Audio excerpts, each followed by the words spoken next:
Welcome to our channel. ఈ రోజు మనతో పాటు రమగారు ఉన్నారు. నమస్తే రమగారు. నమస్తే జయ.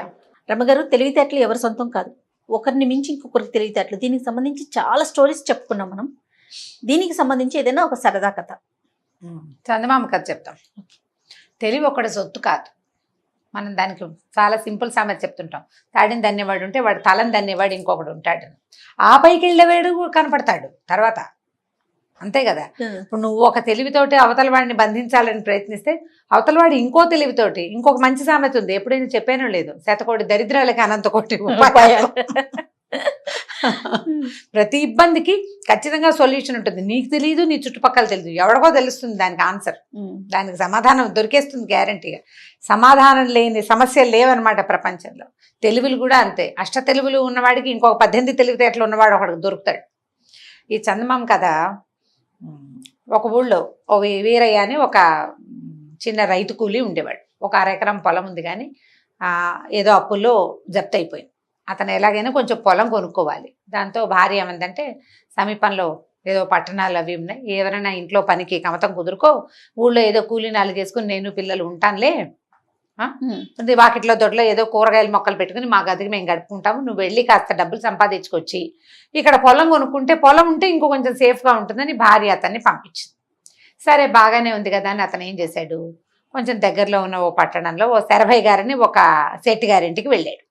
వెళ్ళేసరికల్లా ఆయనకి పనివాడు చాలా అవసరం, కానీ ఆయన బహు పీనాసివాడు, ఎవరికీ తెలియదు ఆ సంగతి. పీనాస్తనాన్ని కవర్ చేసుకుంటాడనమాట ఆయన.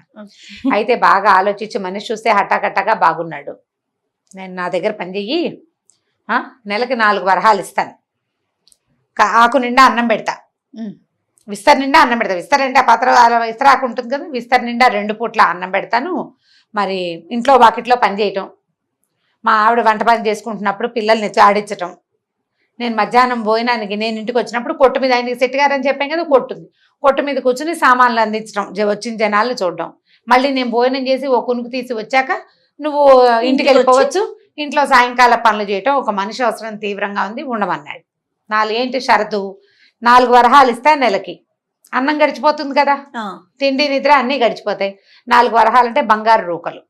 ఓవేళ గనక నువ్వు మధ్యలో మానేసి వెళ్ళిపోదలుచుకుంటే నేను నీకు రూపాయి ఇవ్వను. నేనే పంపించేటట్టయితే ఇతను అడిగాడు, సరే బాబు నేను మానేసి వెళ్ళిపోతే మీరు రూపాయి ఇవ్వరు, బాగానే ఉంది. నెల మధ్యలో మానితే డబ్బులు ఇవ్వం, నేనే నిన్ను తీయాలి. సరే ఒకవేళ మీరే నన్ను తీయాల్సి వస్తే మీరేమి ఇస్తారు అన్నాడు. 400 ఇస్తా అని చెప్పాడు.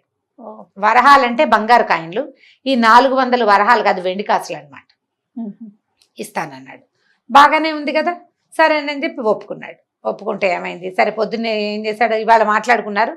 ఆ రాత్రి ఎవరో తెలిసిన వాళ్ళ ఇంట్లో పడుకుని ఇతను పొద్దునే వీళ్ళ ఇంట్లోకి వచ్చాడు. ఇల్లు వాకిళ్ళు ఊడ్చాడు, వాకిళ్ళలో నీళ్లు కొట్టాడు. ఓ చాకలు ఎవరో ఉంది, వాళ్ళకి ముగ్గేసింది.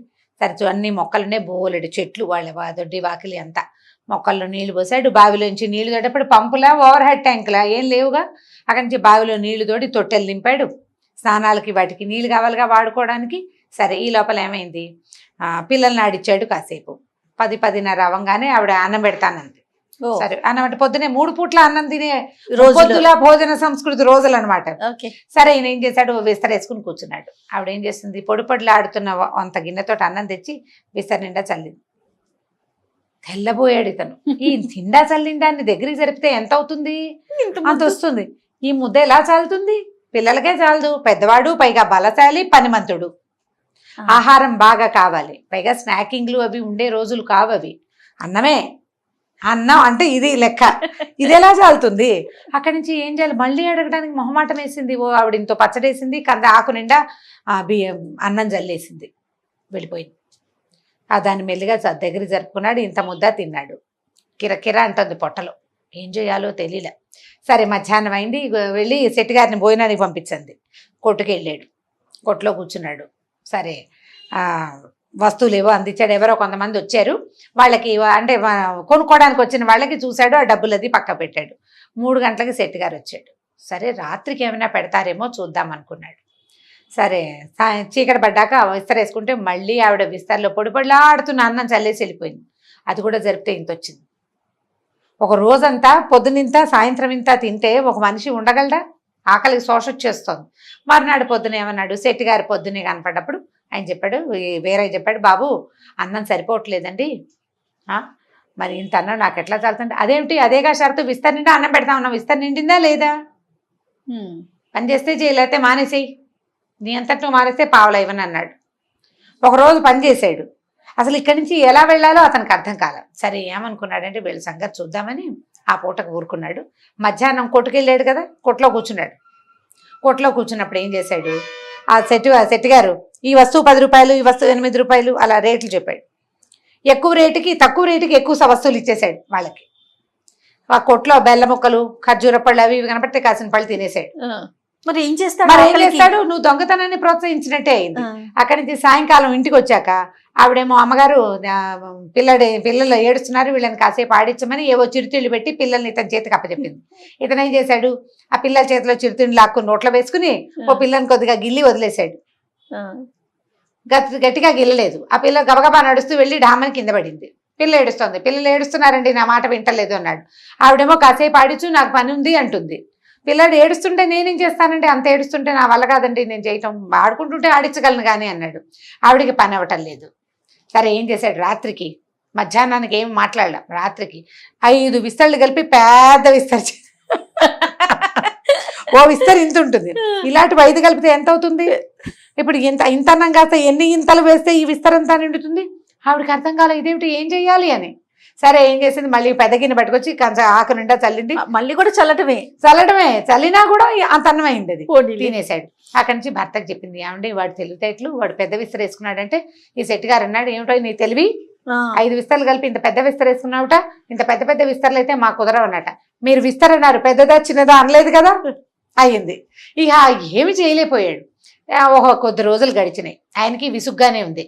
సెట్ గారికి పొమ్మంటే డబ్బులు ఇవ్వాలి, 400 వెండి వరహాలు ఇస్తానని ఒప్పుకున్నాడు. అక్కడి నుంచి దొడ్లో వాకిట్లో బోలెడని మొక్కలు ఉన్నాయి కదా, ఏం చేసేవాడు, మొక్కల్లో ఒక 4 బొక్కెలు తోడి తలా ఒక గ్లాసు మొక్కల్లో నీళ్లు పోసాడు. నీళ్లు పోయాలి, మొక్కలు మామూలుగా అన్ని మొక్కలు తడవాలంటే వాడు 100 చేదలు తోడితే కానీ నిండవు. 4 చేదలు తోడడం, గ్లాస్ ఎత్తి పోయటం. అక్కడ ఇదేమిటో మొక్కలన్నీ వాడిపోతున్నాయి, నువ్వు నీళ్ళు పోయట్లేదంటే ఇలా రండని సెట్ గారిని ఉంచి ఆయన వేలిని మట్టి మొక్క మొదట్లో కూర్చాడు. తడిగా ఉంది, మొక్క మొదట్లో పోసాడుగా నీళ్ళు, ఇన్ని అక్కడ తడిగానే ఉంది. తడింది చూసారా, నేను పోస్తున్నాను, మేము మట్టే మంచిది కాదో మీ నీళ్ళే మంచివి కాదో నాకేం తెలుసండి, నీళ్ళు పోయమన్నారు పోసాను, చూడండి కావాలంటే తడి. ఇప్పుడు ఏం చెయ్యాలి, గట్టిగా పోట్లాడితే చుట్టుపక్కల వాళ్ళు చేరతారు, డబ్బులు ఇవ్వాలి, వెళ్ళిపోతే డబ్బులు ఇవ్వాలి 400. దాంతో సరిగా ఎలాగోలా భరించారు. ఇంతలో ఏమైంది, సెట్ గారి అత్తవారి ఊరి నుంచి ఓ ఉత్తరం వచ్చింది. అక్కడ ఏదో వ్యవహారం ఉంది, ఈయన రమ్మని. ముందు అందరూ వెళ్దాం అనుకున్నారు. మళ్ళీ ఏమనుకున్నారంటే ఇంతమంది ఎందుకు, వీడున్నట్టుగా వీరయ్యని తోడు తీసుకెళ్ళచ్చు అనుకున్నారు. ఆవిడ ఏం చేసింది, ఆయన గుర్ర బండిలో బయలుదేరాడు. బండి తోలడానికి వీరయ్య, మళ్ళీ బండి వాడికి డబ్బులు ఇవ్వద్దు, వాడిని కాకుండా వీడినే తోలమన్నారు. సరే బాగానే ఉంది. ఆవిడ ఏం చేసింది, ఆయన తినటానికి కుడుములు పులిహార పొట్లం కట్టింది భర్తకి. ఈ పొద్దున ఈ ఊరు నుంచి ఆ ఊరు వెళ్ళాలి కదా, మధ్యాహ్నం తినడానికి ఎక్కడో చెరువు దగ్గర ఆగుతారు, అక్కడ భోజనాలు చేస్తారు. వీడికేమో ఓ ఇంత చద్దెనో ఓ పచ్చడి పెట్టి వాడికి ఓ మూట కట్టించింది. ఇతనేం చేశాడు, ఆ బండిలో ముందు కూర్చున్నాడు కదా, ఆ బండిలో ఉన్నంత సేపట్లో ఈయనేమో బండి కుదుపుకి అయ్యగారు నిద్రపోతుంటే ఆ పైన ఉన్న కుడుములన్నీ తీసుకుని తినేసాడు అతను. పులిహార ఉంది పొట్లం. అక్కడికి వెళ్ళాక ఏం చేశాడు, ఆయన చెరువులో కాళ్ళు చేతులు కడుక్కొచ్చే లోపల ఈ పొట్లం ఊడదీసి గుర్రం దగ్గర పెట్టాడు. గుర్రం పక్కన పెట్టాడనమాట. పెట్టేసరికల్లా చెయ్యి అన్నాడు. ఆయన వచ్చేసరికి, అయ్యగారు కుడుములో ఏవో పెట్టారండి అమ్మగారు, అవన్నీ గుర్రం తినేసిందండి అన్నాడు. అనేసరికల్లా ఆయన అన్నాడు, అయ్యో గుర్రం తినేయటం ఏమిట్రా, ఇప్పుడు నేనేం తిన్ను, గుర్రం ఎంగేలు చేసిందాన్ని నేను ఎలా తింటాను అన్నాడు. పోన్లేండి అమ్మగారు నాకు సర్ది మూట కట్టించారు, అది తిందానులేండి అన్నాడు. అనేసరికి చిచ్చి చద్దన్నం ఎలా తింటానురా అంటే, నేను తింటానులేండి, నాకు గుర్రం ముట్టినా ఇబ్బంది లేదని పులిహార పొట్లము తినేశాడు, తను చద్దన్నము తినేశాడు, హాయిగా కడుపులో చల్లగా ఉంది. ఈయనకేమో ఎలకలు పరిగెడుతున్నాయి కడుపులో. సరే ఏమన్నాడు, అయ్యగారు ఓ పని చేద్దామండి, మీరు బండిలో విశ్రాంతి తీసుకోండి, మీకు ఎలాగో ఓపిక లేదు, నేను గుర్రం వేసుకెళ్తాను, గుర్రం వేసుకుని మీ అత్తగారి ఇంటికి వెళ్ళి మీరు రాగానే మీకు భోజనం ఏర్పాట్లు, మీరు వెళ్ళాక వాళ్ళు అవి ఇవి చేసి కాకుండా వెళ్ళగానే అన్నం పెట్టేటట్టుగా ఏర్పాటు చేసి వస్తానండి అన్నాడు. బాగా వెళ్ళాలి, ఒక 4 కిలోమీటర్లు. సరే ఈయనేమనుకున్నాడు, ఎండ ఆకలిస్తోంది, సరేలేరా నేను కాసేపు పడుకుంటానని ఆ పక్కన ఏవో చెట్లు కనపడితే 2 నేరేడు పళ్ళు కనపడ్డాయి, 4 పళ్ళు తిని పడుకున్నాడు. వీడు గుర్రం వేసుకుని అత్తారింటికి వెళ్ళిపోయాడు. వెళ్ళిపోయి అస్సలు మా అయ్యగారికి ఒంట్లో బాగులేదండి, పుట్టెడు జ్వరము, ఒళ్ళు నొప్పులును, అందుకని ఆయన పాత కొర్రల బియ్యపు అన్నము చింతకాయ పచ్చడి తింటారు, ఇంకేం తినరు, పచ్చం చేస్తారు, కాబట్టి మీరు ఆయన బలవంత పెట్టద్దు, మీరు పని ఉందని వచ్చారు, లేకపోతే వచ్చేవాళ్ళు కాదండి అని చెప్పాడు. చెప్పేసి వెనక్కి వచ్చేసాడు. గుర్ర బండి పూంచాడు, అయ్యగారిని ఎక్కించుకుని తీసుకుపోయాడు. ఈయన వెళ్ళేసరికి కాళ్ళు కడుకోగానే అల్లుడు గారు కుశలంగా ఉన్నారా అని అడుగుతున్నారు ప్రతి వాళ్ళు. ఏమిటి నాకేం మైరోగం వీళ్ళంతా ఇలా అడుగుతున్నారు అని వీడికి ఆశ్చర్యంగా ఉంది శెట్టి గారికి. సరే వాళ్ళు ఏదో పెడతారని చూస్తే పచ్చం కదా, మామిడి పళ్ళు ముక్కలు తరిగి బెల్లం ముక్కలు తరిగి ఏం పెడతారు ఆయనకి, పచ్చం చేస్తున్నాడు, పళ్ళ ముక్కలు అవి పెట్టకూడదు. అందుకని ఏం చేశారు, అన్నం వేడివేడిగా తయారవుతుందండి అన్నాడు. చుట్టుపక్కల అందరికీ పప్పులు పచ్చళ్ళు పాయసాలు వడ్డిచ్చారు. ఈయనకు అంత కొర్రబియ్యపు అన్నము చింతకాయ తొక్కు పెట్టారు, నీళ్ళ మజ్జిగ. ఆ కొర్రబియ్యపు అన్నమే ఎక్కదు, దాంట్లో ఏ పులుసో పోసుకుంటే కొంచెం తినగలుగుతాం. ఇవాళ రేపు చాలా మంది తింటున్నారు కదా కొర్రలు అవిను, వాళ్ళకి బాగా అనుభవమే. ఒట్టిగా దాన్ని తినలేము, అసలు మహావిసుగ్గా ఉంటుంది. ఎప్పుడెప్పుడు మానేద్దామా, జీవితం మీద విరక్తి వస్తుంది. ఇందులో చింతకాయ తొక్కు అంటే అందులో పచ్చిమిరపకాయలు వేసి నూరింది కాదు, అది పాత చింతకాయ తొక్కు. ఉప్పు మాత్రమే ఉంటుంది, ఇంకేం ఉండదు, పొల్లగా ఉప్పగా ఉంటుంది, తీగా కూడా ఉండదు. అది వేసుకుని ఆ అన్నం తిని ఆ నీళ్ల మజ్జిగ పోసుకునేసరికి ఈయనకి ప్రాణాలు కడబట్టిపోయినాయి. ఆకలికి తలనొప్పి వచ్చేస్తోంది. ఈ అన్నం తినలేక దవడలు కూడా నొప్పి పుట్టినాయి. విసిగిపోయాడు. పోనీ అల్లుడు వస్తే ఇలాంటి మరిగి చేస్తారా వీళ్ళ మొహాలు మండా అని అత్తవారిని తిట్టుకుంటున్నాడు. ఈయనేం చేశాడు వీరయ్య, ఆయన కాళ్ళు భోజనం చేసి బయటకు వచ్చి పడకుర్చీలో కూర్చుంటే విసిరికర్ర పెట్టి విసురుతూ, అదేంటండి అయ్యగారు మీరు వస్తున్నారని చెప్తే వాళ్ళంతా పాయసాలు చేసి తినేసి మీకు ఇలాంటివి పెట్టారు, వీళ్ళకి మర్యాద ఏంటండి, వీళ్ళ పద్ధతులు ఏం బాగోలేదు, మీ అత్తారు ఇంత దుర్మార్గులని నేను అనుకోలేదండి అని 2 వాక్యాలు లెక్క తీశాడు ఆయనకి. ఇంకా అంతే, ఆయనకి మహా విసుగు పుట్టింది. పని లేదు పాటలేదు, రేపు పొద్దునే వెళ్ళిపోదాం రమ్మనం అన్నాడు.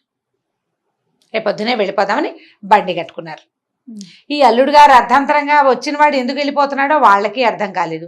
ఆయనకు ఓపిక లేదు పాపం, ఒంట్లో బాగులేదు, ఈ వ్యవహారం ఆయన లేక ఏదో మనం పిలిచామని వచ్చాడు, ఫోన్లే వెళ్ళిపోనివ్వమని వాళ్ళు వదిలేశారు.